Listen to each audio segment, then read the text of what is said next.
Radyo Broadcast Service. Radyo Pilipinas. Radyo Publiko ng Bagong Pilipinas para sa Bagong Pilipino. Naghahatid ng mahahalagang balita at impormasyon na guugnay ng pamahalaan sa sambayanan. Tulay sa himpapawid ng serbisyo publiko. Radyo Pilipinas. Radyo Publiko. Ang boses ng Pangulo. Sa Iloilo, Radyo Pilipinas. 585 AM. Oras sa Radyo Pilipinas, alas 4 sa hapon. Gikan sa hulog balitaan sa PBS, Radyo Pilipinas, Iloilo. Gintipon sa bukos na pwersa sa News and Public Affairs Division. Mga pagsaysay sa mga hitabo o aksyon, mga pananawan, kang desisyon, mga hibubunon sa napituhan na sektor, mga danagpong nga balita, diri sa Iloilo, at mga bahin sa Kabisayan nagkatunggan. Mga balita nga natipon sa sunod sa nagligad ng 24 oras. Inyo mapatian sa Headliners Watch. Kagkaroon, yari ang inyong PBS News Team.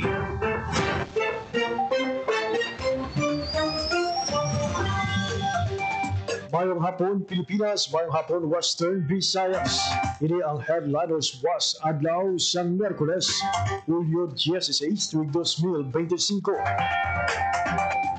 Ang inyong tagbalita, JP Herbas, kagkaroon sa atong mga headlines.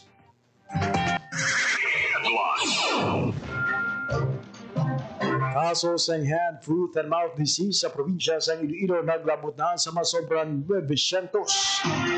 Governor Defensor nagpasalig sa suporta sa bagong pamunuan sa PNP sa Iloilo kag Western Visayas. Duwa ka civil servant gikan sa rehiyon, national semi-finalist sa 2025 Gawad Dangal ng Bayan sa Civil Service Commission. DOST kag DOT nagbligay para pabaskugon ang food safety standards sa Iloilo City.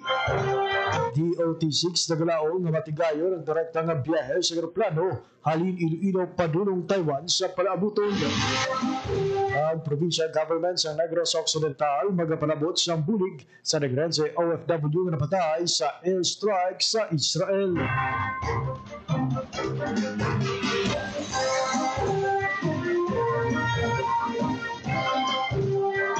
Las 4:08. Kagaroon sa detalye sa mga balita. Radyo Pilipinas.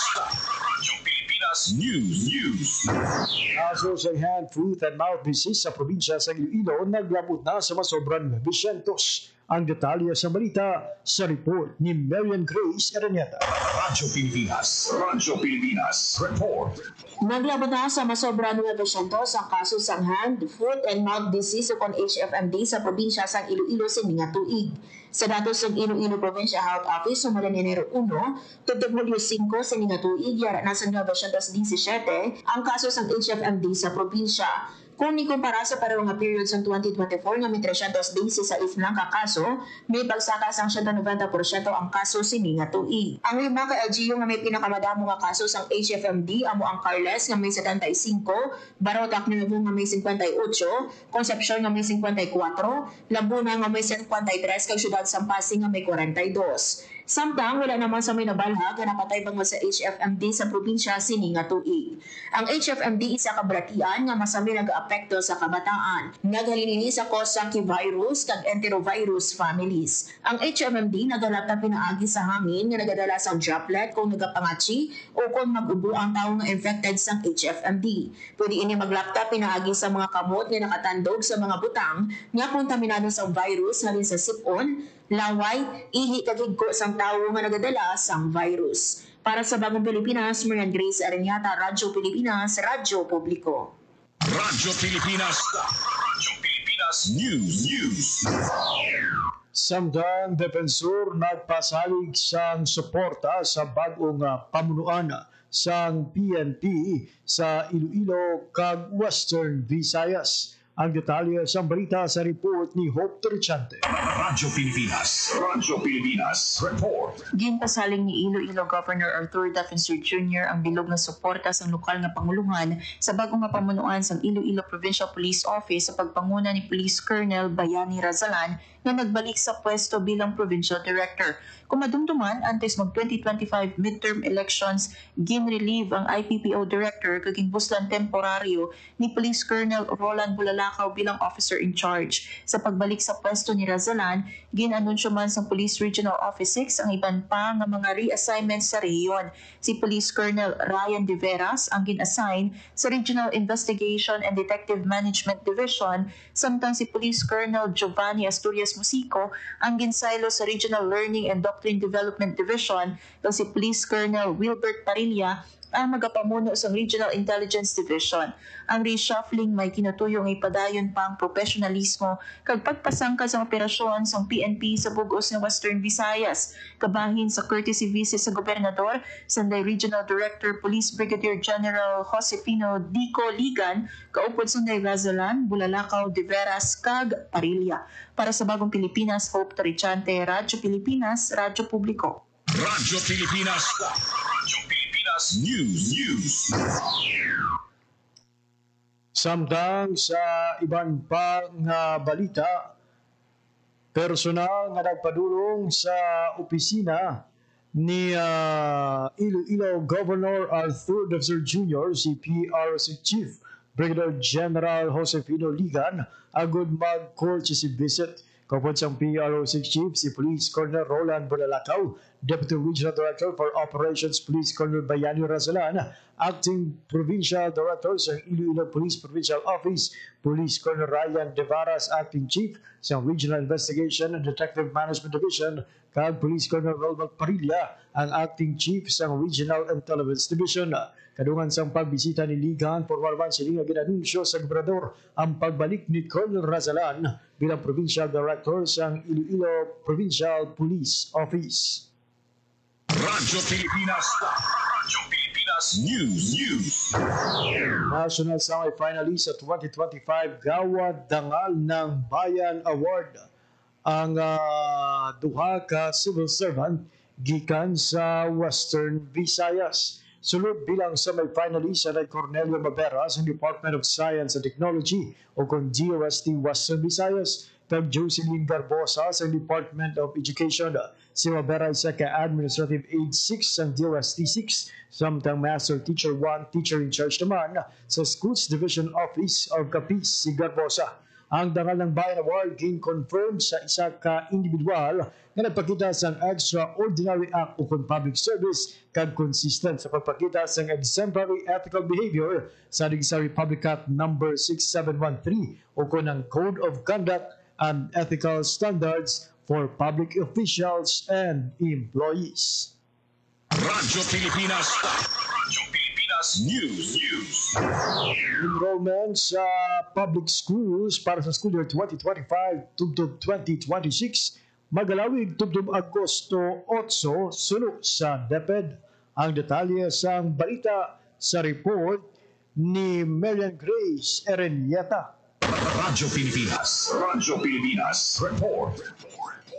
Sarang pa makapa-enroll tubtob Agosto 8 ang mga wala pa nakapa-enroll sa school year 2025 to 2026 sa mga pampubliko nga buluthuan. Ayang ni Hernandez Escolar Jr., Regional Information Officer sa Department of Education Western Visayas, nga may ara pa sa pila ka mga estudyante nga wala nakapa-enroll. Gani ang pag-extend sa enrollment period ang isa ka pamaagi agud matagal sa kahigayunan ng mga learner nga maka-avail sa basic education. Dugang pa ni Escolar nga gina-advocate sa DepEd ang inclusivity sa edukasyon kagluyag sa ahensya nga ang tanan nga school-age learners ang yara sa eskwelahan. Madumduman nga sang Hunyo 9 to 13 ang original nga schedule sang enrollment. Nagbukas ang school year 2025 to 2026 sang Hunyo 16. Para sa Bagong Pilipinas, Marian Grace Aranyata, Radyo Pilipinas, Radyo Publiko. Radyo Pilipinas. Radyo Pilipinas News. Sa ibang pagin nga balita, kinpapanaog ni Mayor Raisa Treñas ang EO number 30 nga nag-reconstitute sa Iloilo City Task Force in Street Children.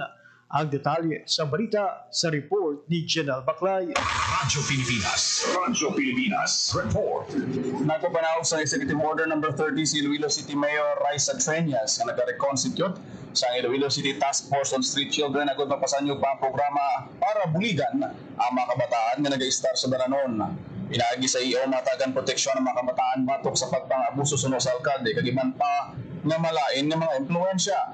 Dugang man sinipangitaan paagi ang pag-facilitate sa ila access sa edukasyon, scholarships, vocational training, legal assistance, livelihood para sa ila pamilya, kay maingganyo ang komunidad. Kabuilog ang barangay, eskwelahan, simbahan, police, NGOs, private sector, tag SK.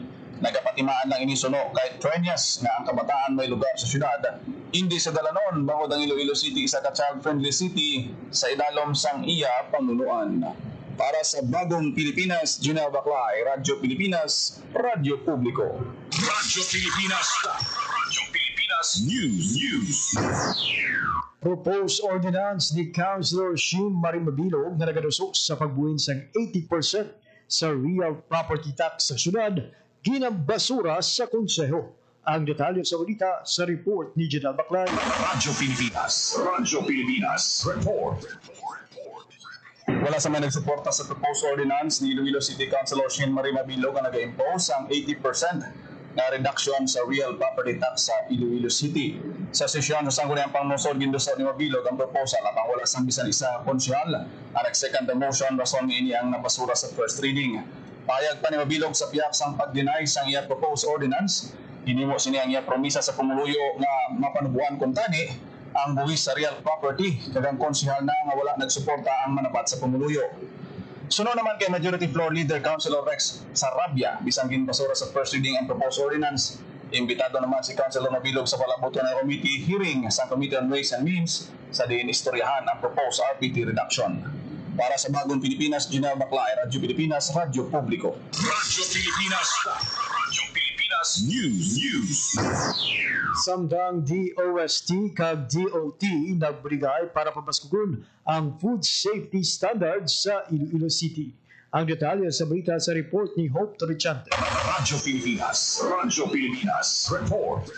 Agod masiguro nga safe kag matinlo ang food experience sa mga turista kag mga pumuluyo, nagbuligay ang Department of Science and Technology Region 6 kag Department of Tourism sa paghiwat sang food safety and sanitation training para sa mga food service establishments sa Iloilo City.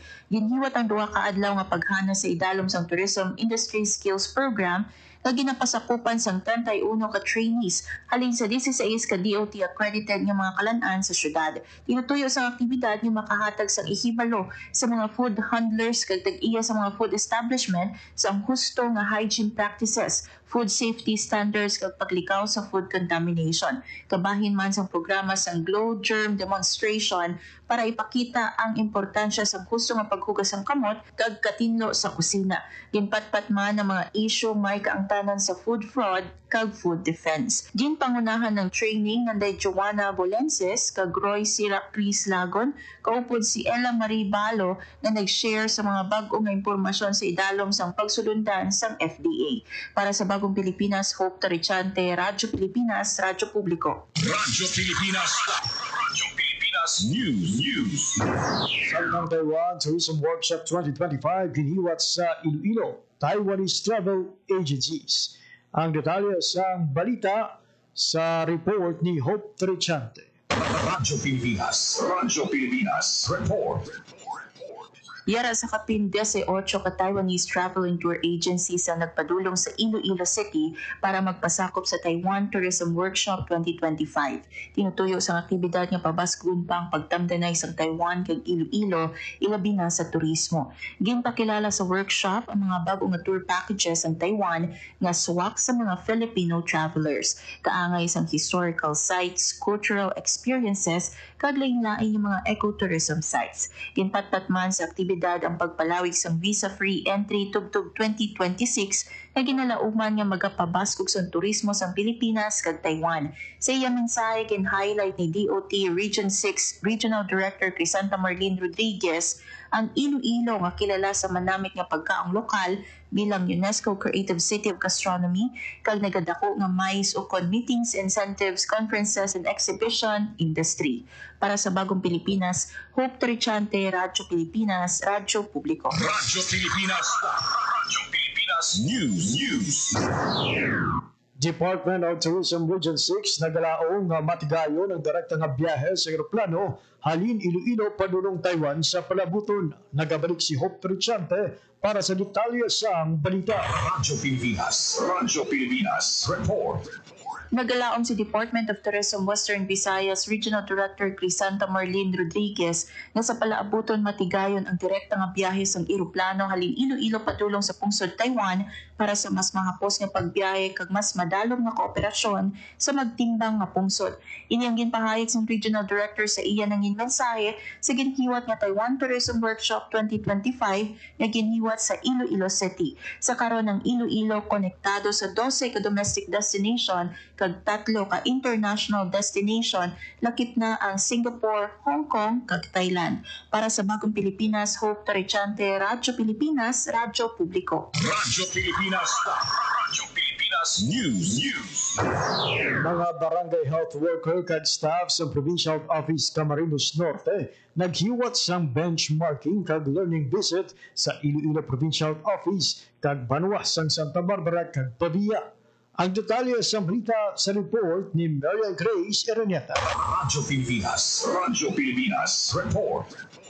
Naghiwas ang benchmarking and learning visit ang mga barangay health worker o kung BHW, kag Provincial Health Office o kung PHO staff, sang Camarines Norte sa Iloilo PHO kag Munisipalidad sa Santa Barbara kag Pavia. Nagpakigbahin ang Iloilo PHO sa best practices sa BHWs kag PHO Program Coordinator sa Camarines Norte natol sa implementasyon sa Universal Healthcare o kung UHC, Sanitation Program, Healthy Hearts Program kag mga programa para sa BHW sa probinsya. Ang mga BHW sa Camarines Norte ang nagbisita naman sa Santa Barbara para sa on-site learning visit para sa pagpatuman sa mga BHW program sa munisipalidad. Samtang ginbisita naman sa PHO Camarines Norte ang Pavia Rural Health Unit para sa learning exchange sa pagpatuman sa Field Health Service Information System. Napilian ang Iloilo bilang venue sa benchmarking kag learning visit bangod sa advanced implementation sa key health programs sa probinsya. Para sa Bagong Pilipinas, Marian Grace Aranyata, Radyo Pilipinas, Radyo Publiko. Radyo Pilipinas News. 51 ka benepisyaryo sa Special Program for Employment of Students sa Pasig City na baton siyang sweldo. Ang detalye sa balita sa report ni Marian Grace Erenieta. Radyo Pilipinas, report. Nagbaton sang ila sweldo ang 51 ka Special Program for Employment of Students o CONSPES beneficiary gikan sa Pasig City. Naglabo sa kabukusan nga 620,000 pesos ang ginrelease nga sweldo sang LGU Pasig City. Ang mga beneficiaryo gikan man sa 51 ka mga barangay sa syudad o kung isa ka student beneficiary kada barangay. Nagbaton ang kada beneficiaryo sa tig 12,177 pesos para sa 22 ka adlaw kung sa diin kada adlaw ang sweldo yara sa 553.50 pesos. Ginpangunahan ni Pasig City Mayor Stephen Balmares kaupod si Public Employment Service Office o kung Peso Pasig City Manager Rhea Palomilio ang paghatag sa sweldo sa mga beneficiaryo. Tinutuyo sa programa nga buligan ng mga estudyante nga maka-income kag makakuha sang work experience. Ang inisyatibo ang isa sa mga programa sa Department of Labor and Employment o CONDOLE. Para sa Bagong Pilipinas, Marian Grace Aranyata, Radyo Pilipinas, Radyo Publiko. Radyo Pilipinas News. Samtang magapalabot sa bulig ang provincial government sa Negros Occidental sa pamilya ni Leia Mosquera, ang Negrense caregiver nga napatay matapos mag-agom sang patal na pilas bangod sa airstrike sa Israel. Sa Negros Occidental Peso Manager Karen Tinsay, ginapreparar na ni Governor Eugenio Jose Lacson ang paghatag siyang 190,000 pesos na bulig pinansyal para sa pamilya Mosquera nga naghalin sa Banwasang sa Enrique. Manunumang kasubong na balor sa bulig ang ipalabot sa provincial government sa pamilya ni Loretta Alacres ng Cali City nga napatay man sa Kiragamo sa Israel sa 2023. Samtang ginpahayag ni Dinsay nga nagapabil nga bukas 24/7 ang ilang Migrant Resource Center para sa tanan nga Negrense OFW nga nagakinahanglan sang bulig bangod sang Kiragamo. Radyo Pilipinas News. Padayon nga assistant sa Girl Scout of the Philippines Antique ginpasalig ni Governor Javier. Ang detalye sa balita sa report ni Hope Trichante. Radyo Pilipinas. Radyo Pilipinas. Report. Ginpasaling ni Governor Paulo Javier ang padayon nga suporta sa Antique Provincial Government sa Girl Scout of the Philippines Antique Council. Suno sa gobernador magapadayon ng tuigan nga 300,000 pesos nga financial assistance sa council nga makabulig pondo sa mga leadership ka community building activities ang masobra 11,000 ka miyembro sa GSP Council sa Antique. Ang Girl Scout of the Philippines Antique Council sa pagpamuno ni Council President Ponciana Vegafria sandamlag lang nagbisita sa opisina ni Governor Javier. Pangabay naman sa council ang kadalagaan sa mga proyekto sa gobernador. Para sa Bagong Pilipinas, Hope Tarichante, Radyo Pilipinas, Radyo Publiko. Radyo Pilipinas. Radyo Pilipinas News. Samtang sa katapusan nga balita, Radyo Pilipinas. Radyo Pilipinas News. padayon ang pagpangagda sa Department of Agriculture Western Visayas sa publiko nga bisitahon kag suportahan ang ila ginbuksan nga Kadiwa Display Center. Ang display center nga nahamtang sa DAW Regional Office sa area Samparola ang ginbuksan sa Hunyo agud hatagan ang mga manghuma bangis sa kag food processor sa rehiyon sang regular nga lugar sa pagpasundayag sa ilang mga produkto. Sa pinakuling nga datos ng DA Western Visayas, nagsaka na sa 62,000 ang natipon nga kita sang sentro, samtang 30 ka MSME gikan sa tarang nga probinsya sa rehiyon ang naga-display sa ilang mga produkto. Nakip sa mamahimong mabakal ang mga preska nga mga ulutanon, kag subong man prutas, pati na ang mga nanarisari nga mga processed product, kasubong sang tsokolate, tableya at sara jam, ice cream, kag special rice. Ang pagbukas ng Kadiwa Display Center, isa kapag suporta sa handom ni Presidente Ferdinand R. Marcos Jr. nga obrahon nga mas accessible kag barato ang mga agricultural and fishery product para sa mga Pilipino. Radyo Pilipinas. Radyo Pilipinas News. Oras sa Radyo Pilipinas, alas 4:28 na sa hapon. Kagamayag do ang mabalita na tipon kaging bantayan sa Radyo Pilipinas, Iloilo News Team.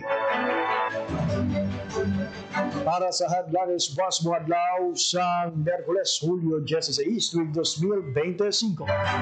Sa ngalan sa akong mga katuwang technical engineer Roy Louie Kaypang sa studio, kag Jeffrey Bitita sa transmitter. Ako naman ang inyo ng balita, JP Harbas. Madamong nga salamat sa inyong pagpapati. Maayong hapon, Pilipinas. Ang inyong tulay sa himpapawid ng serbisyo publiko, ang Presidential Broadcast Service, Radyo Pilipinas, Radyo Publiko. Radyo Pilipinas. Radyo Publiko. Kinilala ng pang-international at prestigyosong Asia Pacific Broadcasting Plus Awards 2025 para sa kategorya ng Government Streaming. Ito ay dahil sa epektibo nitong pagsasanib ng mga tradisyonal na media tulad ng telebisyon, radyo at print para masabayan ang mabilis na pag-inog ng mundo ng digital at social media tungo sa mas epektibong paghahatid ng mahahalaga at napapanahong mga impormasyon sa mamamayang Pilipino. Kinilala rin ang Radyo Pilipinas dahil sa patuloy na pag-akyat ng rating. Ngayon ay matatag sa pang-4 na pwesto sa Mega Manila ayon sa pinakahuling Nielsen Radio Audience Measurement Survey. At sa social media, nakamit ang mahigit 2,000% pagtaas ng bilang ng mga sumusubaybay sa Radyo Pilipinas page sa unang bahagi ng 2025. Patunay ito na ang inyong Radyo Pilipinas Radyo Publiko ay tunay na kaagapay ng inyong pamahalaan sa paghahatid ng serbisyo sa mga mamamayang Pilipino. Mula sa aming lahat, sa ngalan ng inyong pamunuan at mga kawani ng Presidential Broadcast Service, kasama ang inyong mga himpilan ng Radyo Pilipinas sa buong kapuluan.